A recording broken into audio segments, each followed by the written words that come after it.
गुरु कोई मनुष्य नहीं हो सकता, परब्रह्म परमात्मा ही हमारे लिए गुरु रूप धारण करके आज्ञा और उपदेश के द्वारा माया के समस्त बंधनों का नाश करके भगवत प्राप्ति परमानंद की अनुभूति कराता है।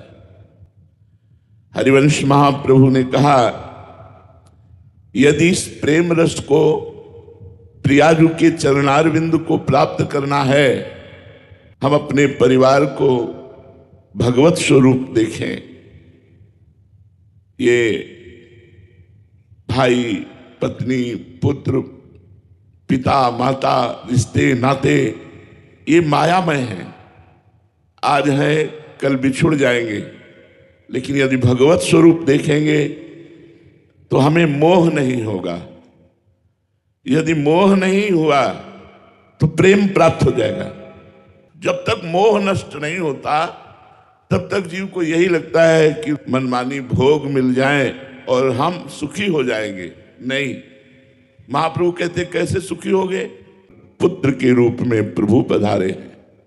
इसलिए सुखमर्थ कोटिम, करोड़ों प्रकार से रुपये के द्वारा जो प्राप्त होने वाले सुख हैं, उनका जो प्रियाजू के लिए त्याग कर देता है, उसको प्रेम की प्राप्ति होती है।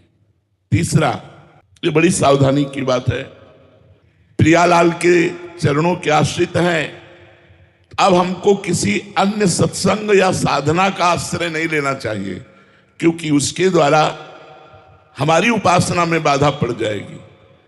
यदि हमें सत्संग सुनना है तो इष्ट मिले, जिससे हमारा इष्ट मिले, जिससे हमारा मन मिले, जिससे हमारी उपासना रस रीति मिले, हम उसी संत का संग करेंगे, उसी रसिक का संग करेंगे, उन्हीं की बात सुनेंगे, वही साधन करेंगे।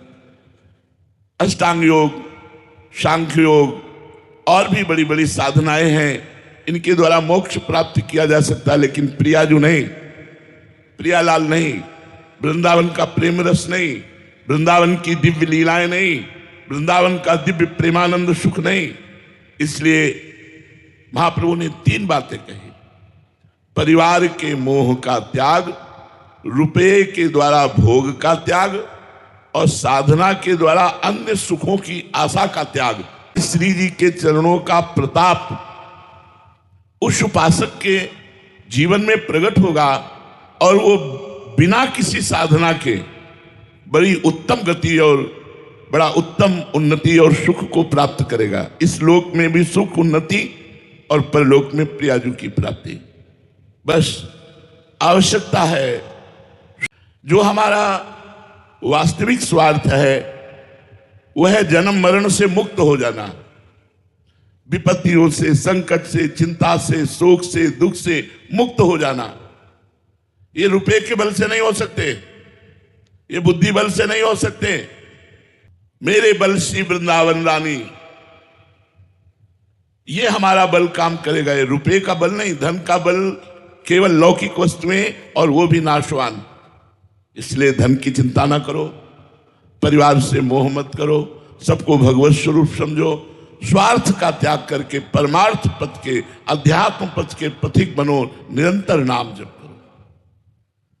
वो नाम जप तब होता है जब गुरु चरणों में प्रेम होता है, स्वार्थ, उनकी आज्ञा का पालन, उनके अनुसार चलना।